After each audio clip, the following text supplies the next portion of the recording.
Good morning, good afternoon, everybody, and welcome to ARA's Webinar Wednesday program. I'm Jerry DiMaggio from ARA's Delaware office. I'll be serving as your moderator for today's webinar entitled Improving Human Driver Behavior Performance, Improving Human Driver Performance with Feedback. Next slide, please. I'd like to cover a couple of housekeeping items with you, please. And just as a reminder, the format for the presentation today is 1 hour in length. We'll have few introductory housekeeping slides. We're encouraging you to ask questions during the entire program. I'll review with you how you ask questions in a minute. Don't wait till the last minute. Housekeeping items, first of all, if you're having an issue with your sound and you're using your computer speakers, please dial in using a phone. If you continue to have a problem, then press the chat button and send a message only to the host. Next slide, please. If you have questions, and as I just indicated a moment ago, please feel free to submit questions during the entire program. We'll defer answering those questions until the conclusion of the technical program. Send the questions both to the host and the panelists. That's very important for our bookkeeping procedures so we can follow along and address all the questions that you submit. Next slide. To view the presentation in full screen mode, as you can see in this slide, at the top of your webinar settings, click the down arrow, highlight view, and then choose Fit to Viewer. Just a reminder, you'll be entitled to receive 1 hour PVH certificate, but you must attend the full hour of the webinar. For additional information, I'll be providing about that at the conclusion of the presentation. Next slide, please. Now it's my pleasure to introduce today's presenter, Dr. Hannah Silber. Hannah has received her PhD from the University of Wisconsin at Madison. She received also her MS in civil engineering from that same institution. She received her BS degree in transportation from George Washington University in Washington, D.C. She's currently a lecturer in industrial and systems engineering at the University of Wisconsin. She is a very busy lady because she also serves as a staff engineer at ARA's Transportation and Infrastructure Division in Madison, Wisconsin. She's an instructor at the Madison Area Technical College of Physics and a ground instructor for local area flight schools. Pretty impressive. So with that, it's my pleasure to introduce Dr. Silber. All right, thank you. Thank you all for coming. I hope you will find everything interesting. I'll be going over the research problem that I worked on at the University of Wisconsin-Madison when I was completing my doctorate degree. I'll cover some of the methods and the results and then what those mean for the transportation safety field going forward. The National Safety Council reported that over 40,000 people were killed in 2017 in automobile crashes. Safety is a big focus in transportation that I think a lot of people are aware of whether they're working in that field or not. A study that was done by the National Highway Traffic Safety Administration, or NHTSA, in 2008 analyzed crash data consisting of over 5,000 crashes from 2005 to 2007. And the goal of this was to identify pre-crash critical events. What was happening in the vehicle or in the environment before the crash occurred that may have contributed. The results of this showed that 93% of these events were attributable to what NHTSA calls driver error. And that includes internal distractions and inattention while driving, as well as making inappropriate decisions, which could be decisions that are not appropriate for that context or at the wrong time. We'll talk about some examples. Drivers often engage with distractions in the vehicle. Cell phones aside, this is an especially prescient concern as a lot of new vehicles now have in-vehicle technologies like navigation aids, enhanced radio options, Bluetooth and USB connectivity options for your phone. A lot of these features are also made available to the driver while the vehicle is moving, including entering a navigation destination, viewing text messages on your center console, or adjusting settings while you drive. Vehicles also contain a lot of driver assistance systems that are meant to improve safety. It's easy to understand how these decisions to engage with these different features might be made. It's hard to completely tune out the bombardment of information and alerts from your cell phone, receiving a text, or your lane keeping system, moving your steering wheel to keep you in the proper position. And as an example of how technologically advanced new vehicles really have become, we're currently experiencing new vehicle supply issues due to the availability of vehicle computer components. So here are some of the examples of different driver assistance systems that are listed by NHTSA, which is, again, that National Highway Traffic Safety Administration. So we have collision warnings, things like a forward collision warning, lane departure warnings, and blind spot warnings. There's also collision interventions, such as automatic emergency braking or blind spot intervention. There's also driving control assistance, things like adaptive cruise control, which has been around for a while, and lane keeping. The reason that we are concerned within transportation engineering about these different systems has to do with how these interactions affect the driver's workload and their ability to perform while driving. And we'll talk a little bit more about what that means. But with the addition of these different automated features and in-vehicle technologies, there's workload or stress being added to the driver. They're no longer just driving the vehicle, but they're also now interacting with these various in-vehicle technologies. While these automated functions are aimed to improve safety, the interaction between the human driver and these automated systems is very important. If these interactions are not compatible, drivers experience increased stress and their performance could start to suffer.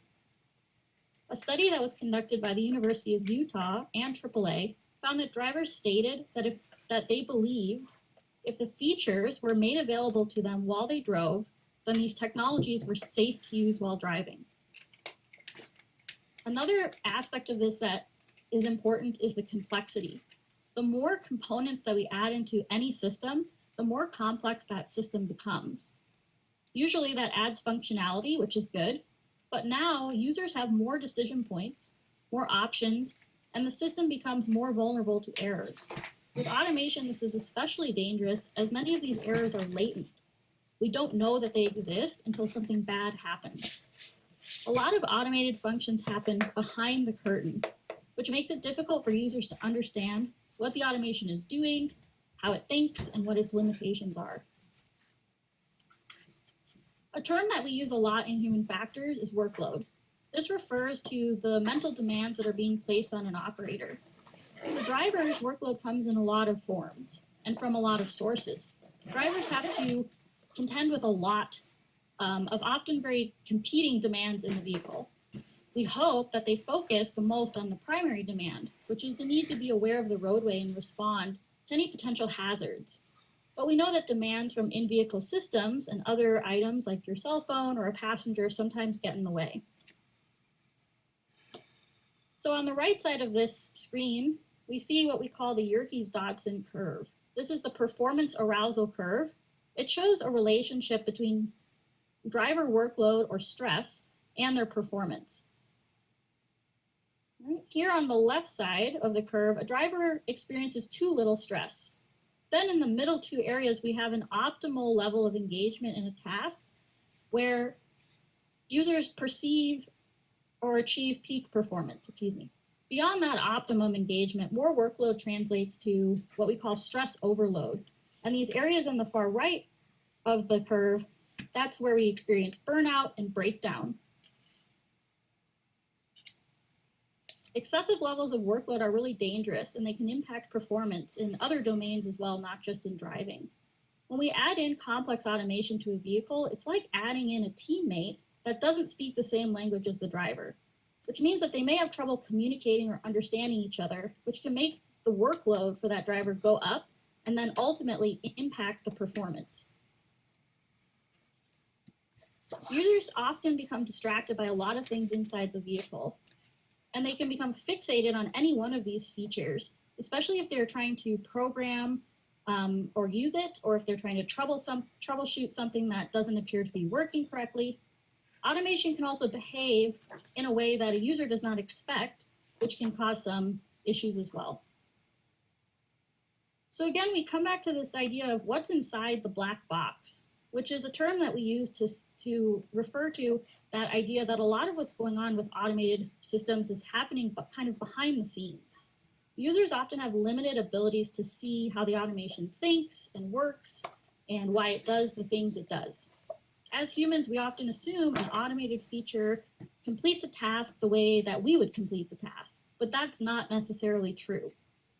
An autopilot flying a Boeing 737 does not control the aircraft in the exact same way that a human pilot would. If we shut that autopilot off, making that assumption, sometimes unexpected things can happen as a result. The more that we interact with automation that is reliable, the more that we start to trust that automation and become used to it, which means that if it is suddenly not available, then it can be difficult to adapt to doing that task without it. So why do we care so much about human drivers? Autonomous vehicles are coming. We're working very hard on them because we know that these limitations of human drivers exist. Well, the reasons that we need to understand human performance limitations, especially when interacting with automation, are that these human drivers will be in vehicles with increasing levels of automation, some of which will allow for human driver takeover, which could be prompted by the vehicle or prompted by the human.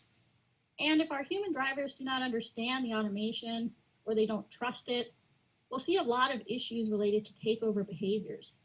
That's a whole other PhD dissertation that I'll let somebody else tackle. The other concern is the mixed fleet environment. As we have increasingly autonomous vehicles on the roads, they're going to be sharing these roads with human drivers. When we see large gaps between how the autonomous vehicle's brain thinks and how a human brain thinks, we can start to encounter some problems. So one example of these problems is that on the UW-Madison campus a couple years ago, we tested an autonomous shuttle. And we had it driving around an area of campus, and people got to ride on it and experience it as it made its way through the environment. One of the test runs of this happened during passing time. And if you're not familiar, UW-Madison has almost 40,000 undergraduate students. So passing time is a really busy time. There's a lot of students crossing the road, and the autonomous shuttle came to a four-way stop-controlled intersection. There's a crosswalk at every part of this intersection. And students are usually making a long trek between classes, and they're often distracted, looking at their phones or talking to each other. So they just keep crossing the street. So a human driver eventually will start to communicate with those students by sort of inching their way into that intersection until eventually they're sort of blocking the crosswalk altogether. And at that point, students may look up and realize that, okay, this car wants to go, we'll wait a minute, and then the driver can proceed through the intersection and probably have to do the same thing on the other side. The autonomous shuttle, on the other hand, will wait until there are no hazards in its path before executing the maneuver it wants to execute. Which means that we sat there at that intersection while students crossed the street for quite some time. And the campus bus and other vehicles behind us were getting agitated, honking at us, and eventually one of the operators had to manually take over the shuttle and move it out of the way. Right, so just an example of some of the differences between the behaviors of an autonomous vehicle and a human-driven vehicle. And again, no one seemed to really know that that shuttle was being driven autonomously, and so they expect it to behave like a human driver. And when it doesn't, they don't quite understand what it's doing or why things aren't working the way they should. So within this research, there's two main classes of distractions. We have distractions that drivers bring into the vehicle, things like their phones, passengers, pets, food, makeup, brushing their teeth while they drive. I saw that a few times when I lived in DC. We also have distractions that are built into the vehicle. We have advanced center consoles where you can display your phone screen. We have Apple CarPlay. There's GPS features. There's driver assistance systems. And in the meantime, while we still have these human drivers on the road, how can we use this great technological capability that we clearly have to try to improve human driver performance in a meaningful way? Or is it even possible? Instead of just waiting for the eventual time when we have a full fleet of autonomous vehicles and it won't be such a problem. A lot of what we see in this area is aimed at campaigns, things like no texting and driving, the commercials that get put out, commercials that show the aftermath of distracted driving, but these don't seem to be very effective. Even as early as 2006, studies found that drivers were aware of the risks of distracted driving, but it still occurs. And in the meantime, the number of features in modern vehicles is increasing. So what can we do about this problem right now? So this led me to the idea of feedback. Feedback is a very valuable tool that we receive and use in our everyday lives in a variety of formats. Feedback is how we learn how a system works, we learn how to prioritize the tasks that we're doing in that system. It helps us make decisions, and it can alter behavior and have impacts on our performance.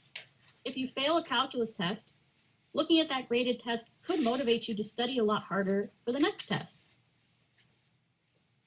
Education alone is not sufficient to alter human behavior, partly because humans have free will, which means that to some extent they must be able to decide to change their behavior themselves.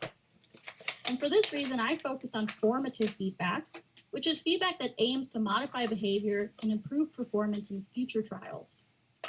To better understand how to create an effective feedback tool, I looked into keys to effective feedback. Feedback should come from a neutral source, such as the driving simulator or a vehicle's computer that sends message to the driver through maybe an app interface. This improves reflectiveness of users in comparison to feedback that's received from, say, a friend, an instructor, or a family member. The feedback should also be sufficiently descriptive to provide insights into what behaviors are occurring that we would like to affect. So what are you doing in the vehicle that we don't think you should do anymore? The thresholds of what an acceptable performance looks like should also be very clear. User-friendliness is particularly important. So for this study, I tested 2 formats of the feedback tool. Another big ticket item is timeliness. The timing of feedback is a critical component to how successful it is. Studies on timeliness of feedback have shown that immediate feedback can actually induce stress in operators. One study found that instantaneous feedback induced stress and also had detrimental effects on learning because the user was still engaged in the original task when they're receiving these messages. Delaying the feedback to post-task creates higher retention rates because there's a drop in that workload once the task is complete and there's more energy to focus on the feedback. These studies found that feedback was most effective during the first 15 minutes following a task completion. So I provided participants with their feedback within 5 minutes of when they finished driving in the simulator. Lastly, feedback should be ongoing, meaning that ideally drivers could receive this type of feedback more than once throughout their time driving. The research objective of this study was to test if it is possible to improve driver performance using a feedback tool, and especially looking at while they engage in secondary tasks while they drive. Drivers were tested in a full-scale simulator at the University of Wisconsin-Madison and were asked to perform some secondary tasks during those scenarios, such as tuning the radio, using a cell phone, and programming a GPS. This involved 2 main tasks: determining driver workload while they're using these in-vehicle technologies, and determining how effective post-trip feedback is in improving driver performance in a subsequent trip. I tested 2 forms of feedback, a tabular form and a graphical form. And I used the driver's data to assess driver risk.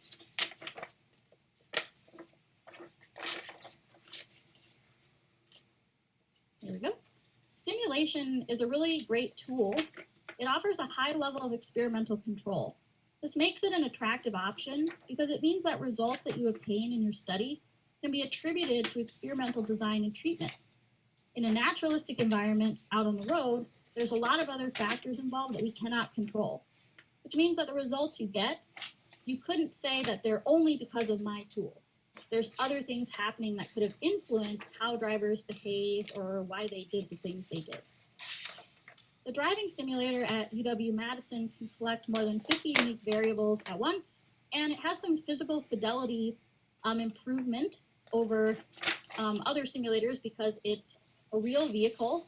It's up on a tilt table, so it has 1 degree of motion, and it has a large 270-degree wrapping screen with a high screen resolution, as well as some ambient noise in the background to simulate engine sounds. So it tries to give you some sense of really being in a vehicle.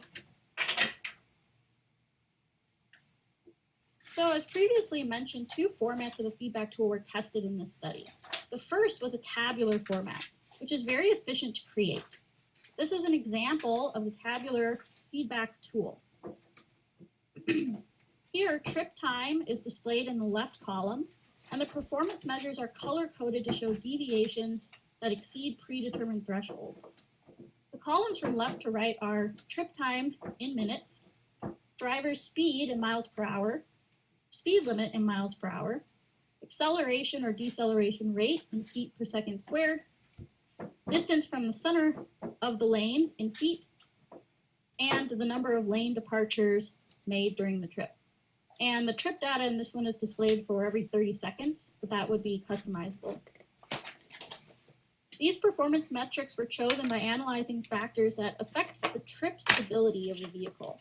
This is a tie-over from the field of aviation.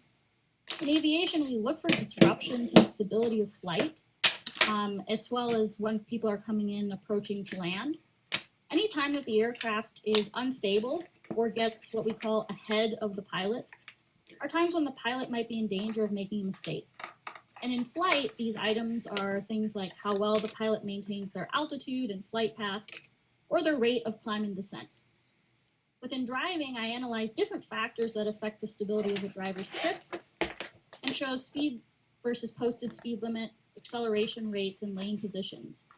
Excessive speed, as well as poor maintenance of speed, as well as abrupt braking or acceleration, and times that we're deviating out of our lane position, disrupts the stability of our trip, and it also can disrupt other vehicles around us.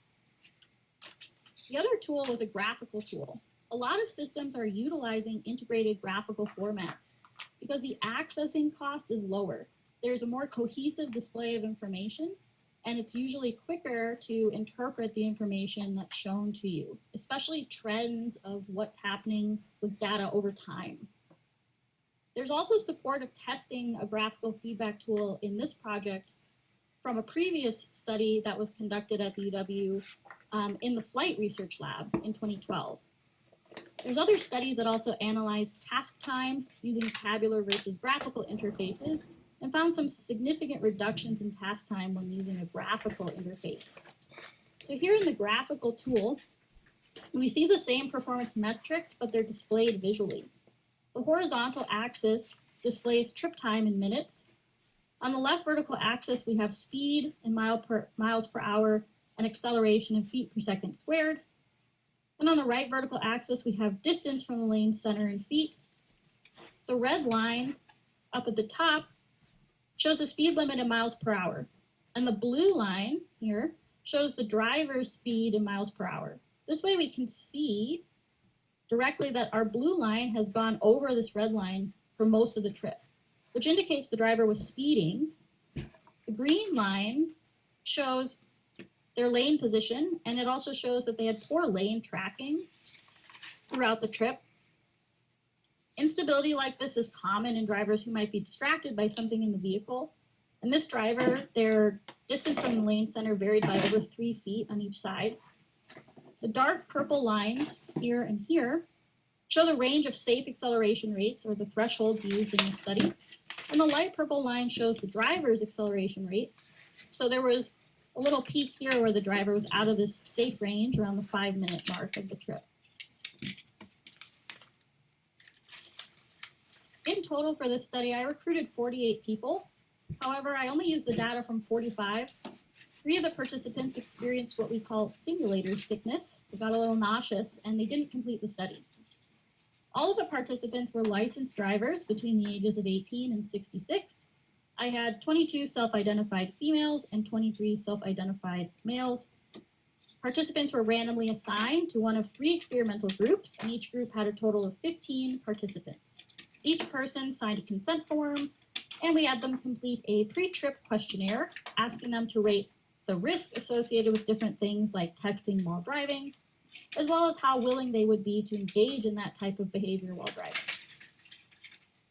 Drivers drove a warm-up of about 3 minutes in the simulator before their 2 official scenarios to help them familiarize themselves with it. Drivers used a dash-mounted tablet in the experiment to simulate the center console of a lot of newer vehicles. After that, they each drove 2 scenarios, A and B, and they had to do a couple tasks during that, such as tuning the radio. They had to program a route in Google Maps and send text messages via voice text. So these secondary tasks here were meant to kind of look at their workload while engaging in a task other than driving. After they finished the first scenario, participants then completed 2 post-trip surveys. One asked them to recall their performance during the scenario, and then they also completed the NASA Task Load Index, which is a subjective rating of workload in 6 areas, including mental demand, physical demand, temporal demand, performance, effort, and frustration level. Users rate each of these 6 dimensions from 0 to 100, where a higher value in all dimensions equates to higher workload. Based on previous research in aviation and medicine, scores in any dimension, as well as a global score over 50 out of 100, are high enough to hinder performance. In that time of them taking those 2 surveys, the data processing to create the feedback tool took place for the groups that received feedback.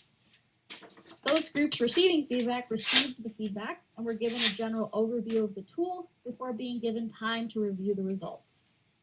The control group during this time instead read an article about autonomous vehicles.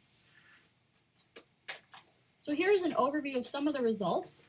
So the mean age of our drivers was 33.5.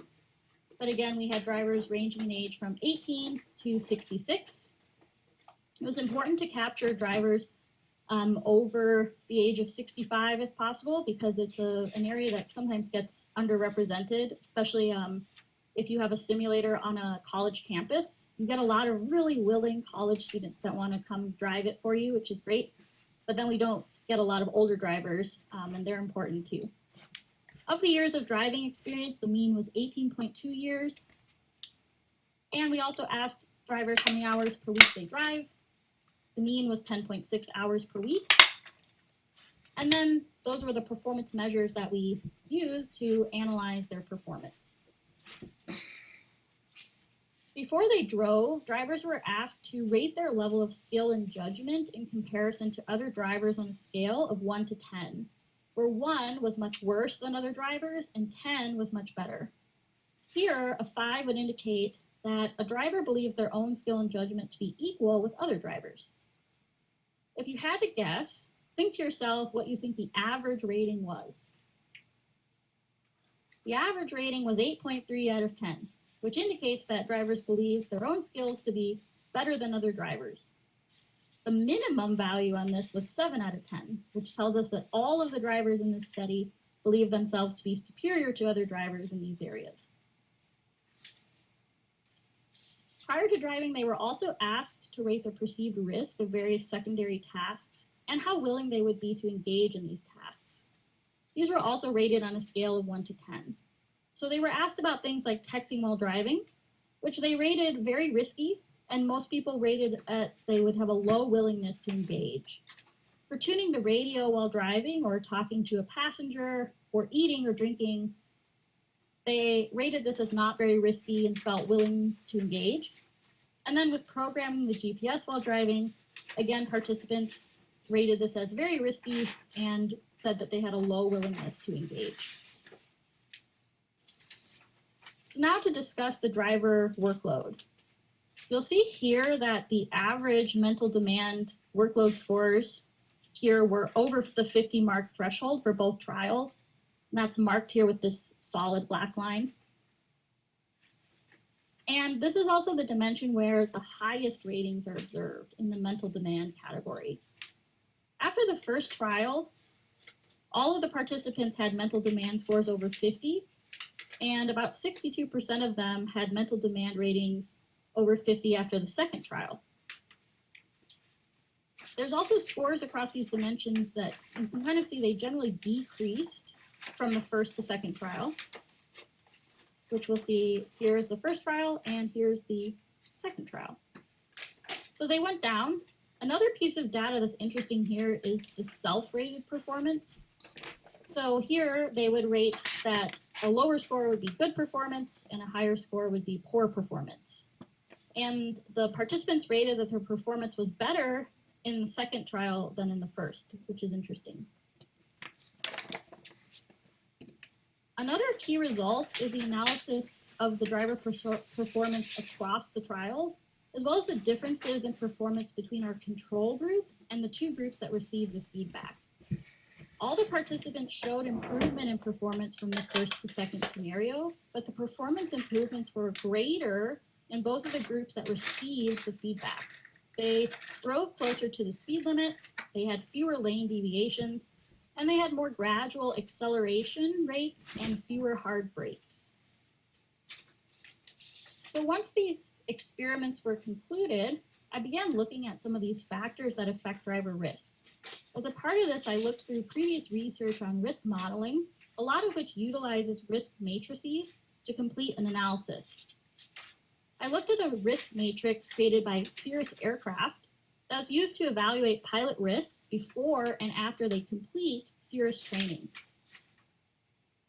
This matrix assigns pilots a risk score by evaluating different demographic factors, such as total flight hours and highest ratings held, as well as their past performance. So any recurrent training data that's available and if there's any deviations or issues in their training. I used this as a model to create a risk matrix for the drivers that participated in this study. The matrix evaluated years of driving experience, as well as frequency of driving and workload scores from first and second scenarios, shown here on the right side of the screen. It also incorporated incidents that happened in the scenarios.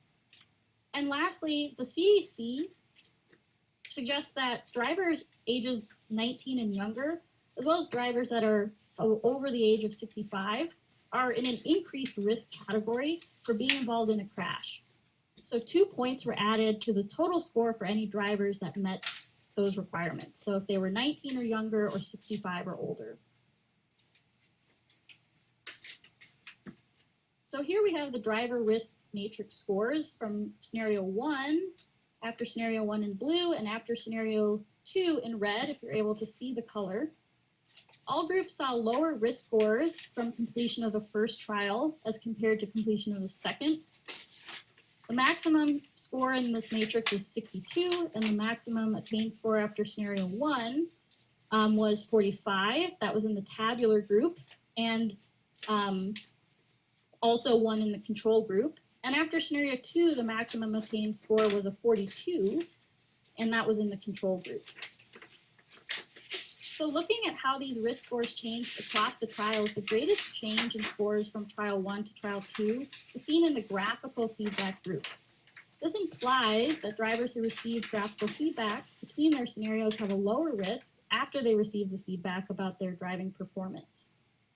It shows us that the feedback could be an effective tool for improving driver performance, which is really interesting. The other part is at the conclusion of the experiment, all of the participants were shown both formats of the feedback tool. So they're done driving, and now we want them to look at both of these tools so that all 45 participants could give us their feedback on the tool itself.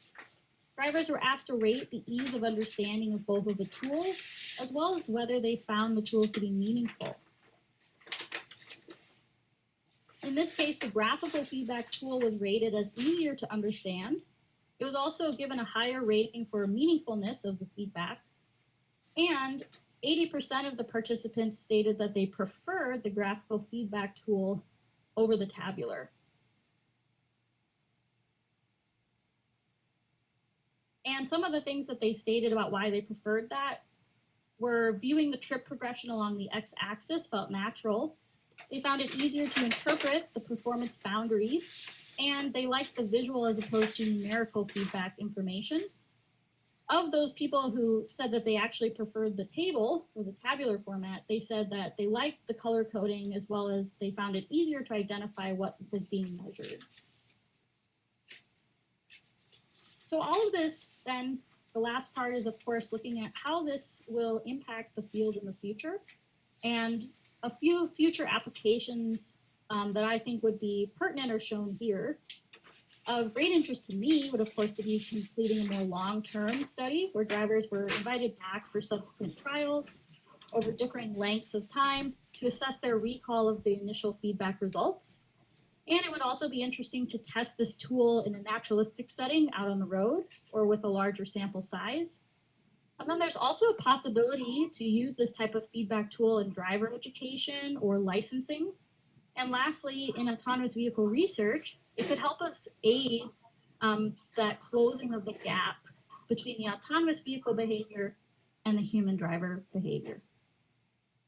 Well, thank you very much. I hope you enjoyed, and I'll turn it back over to Gary. Well, thank you, Hannah. Wonderful delivered presentation on a very interesting topic, far afield from my expertise area. We'll get to our questions, and we have received a number of questions momentarily, but I'd like to first share with our participants some up-and-coming programs on October 27th. I know this gentleman well. It happens to be myself. I'll be speaking on risk management for infrastructure, geotechnical features, everything built of and on the ground, soil and rock. Then our good friend on November 10th, our good friend Kevin Elliott from our Panama City, Florida office will be speaking on communication tips for engineers and scientists, something we could all need. The registration site is shown on this slide. I'd like to remind everybody, if you haven't submitted a question, we'll still be entertaining questions for the next couple of minutes. If you have any problems on the registration site, just let us know and we'll get you set up as quickly as possible. Now, looking forward beyond November 10th, we do have our programs firmed up. All of our presenters for the last 3 years, and we'll continue that format, are ARA employees. We've got firmed up presentations through February of 2022, and we're looking forward to continue the program beyond that date. Next slide, please.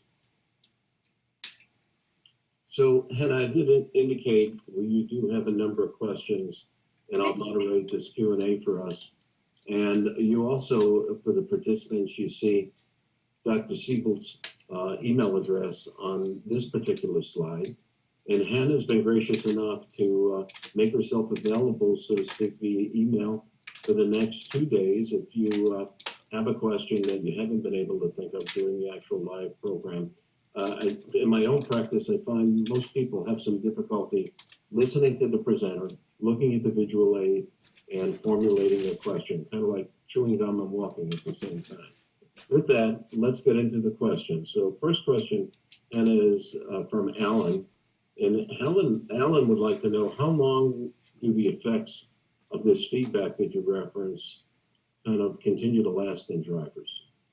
That's a great question. So when we look at the timeliness of feedback, there's some exploration into how long the effects of that feedback actually last afterward. And some studies looked at how accurately people were able to recall feedback. And these were done in the healthcare field. So we looked at how long after were participants able to accurately recall self-relevant health information that they were given in a laboratory screening on their cholesterol levels. So they were provided with some feedback after this lab screening about their health, and then they were contacted after either 1, 3, or 6 months to look at how well they recalled that feedback that they received. And in this study, they found that even though the participants in the 6-month group, they could only really recall those exact results with an accuracy of about 38%, which isn't so high, but they recalled the risk category of the feedback with an accuracy of almost 89%, even 6 months after.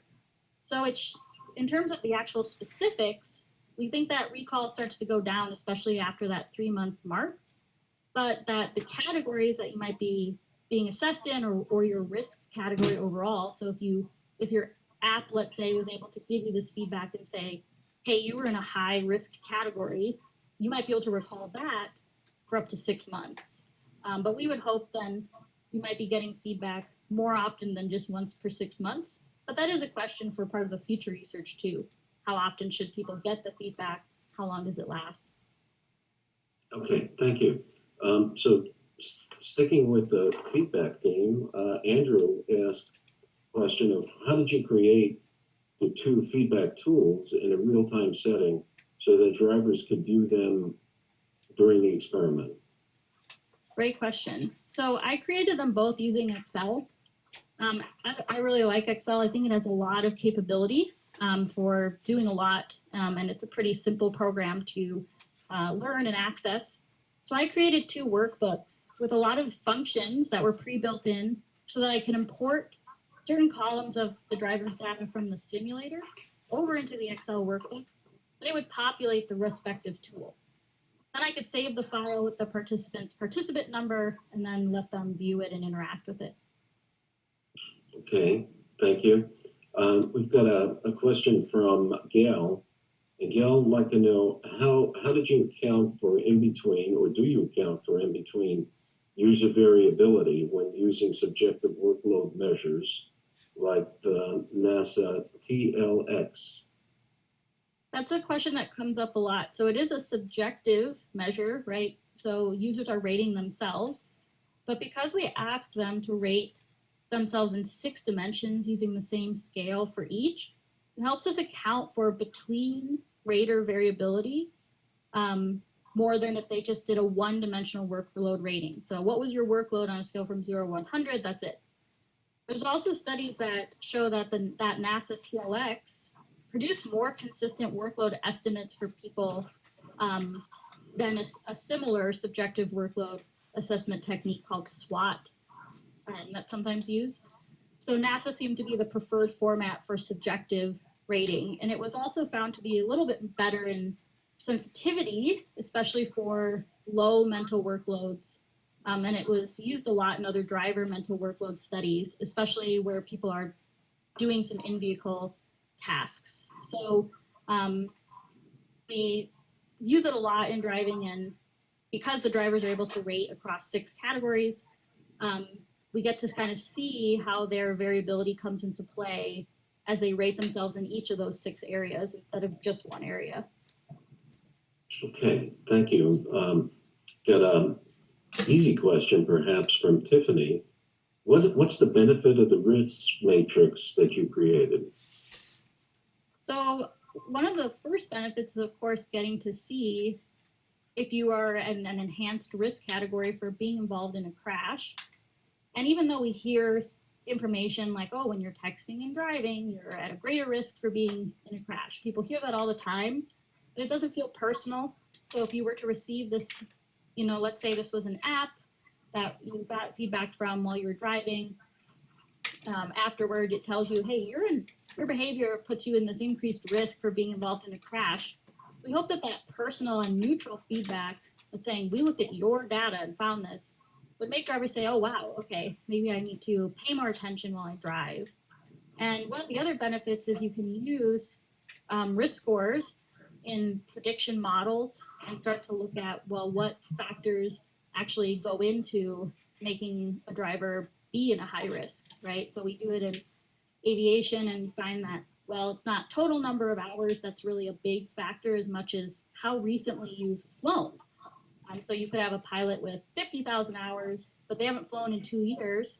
They're at a higher risk for being involved in an incident than a pilot with, 1,000 hours, but who flies every 2 days. So it could help us with some of these prediction models that look at what things really impact driver safety. Okay, right now I've received 2 more questions, but still have time if anybody else wants to submit something. So the next question is from Jerry, and Jerry must be a wise guy somewhat. Maybe all Jerry's are wise guys, but at any rate, why do vehicle manufacturers make all these safety features if they're distracting the drivers? That's a great question. So none of these safety or information systems are meant to be distracting. A lot of manufacturers know that drivers are using their cell phones while driving to make calls, to text, to navigate, to listen to music. So some of the idea behind these features is that, well, now they're available, but they're hands-free, which is believed to be safer. But again, unfortunately, the big factor in this is the human factor. Humans have free will. You can't stop them from still using their phones with their hands or doing other funky things that can be unsafe. And some vehicles do try to regulate this by restricting access to some of the features while driving. So you may not be able to pair your phone while you drive, or maybe they say you can only use voice control while you drive. Not all, but some. And the other issue is that because we know our cars have these advanced safety systems that are meant to keep us safe, we can start to maybe feel a little complacent or more comfortable engaging with certain distractions because we have this backup system that's watching our blind spots and watching the road for us. So it is trying to detect those times when a really safe, conscientious driver looks away for a second and something happens and the emergency brake applies for them. But sometimes it's that we know we've got that backup system and we kind of feel a little safer looking down because, oh, the car will tell me if I'm getting close to my lane line and things like that. Okay, the last question I have currently is a bit long, so I'm going to read it verbatim just so there's no confusion. And I could tell that Mary was definitely paying attention because her question is, the stress performance curve you showed on slide 9 indicates that human performance is worse when there is too little workload. Why would performance be worse when there isn't a lot to do? That's a great question as well. They're all great questions. So we call this area underload or an area of too little stress. And again, that doesn't sound intuitively like a bad thing, but it really means that there's not enough happening to really fully engage someone in a task. It means that they have time and energy for their minds to wander or to try to do something else in that time. It means their 100% effort isn't being invested into that primary task of driving in this case.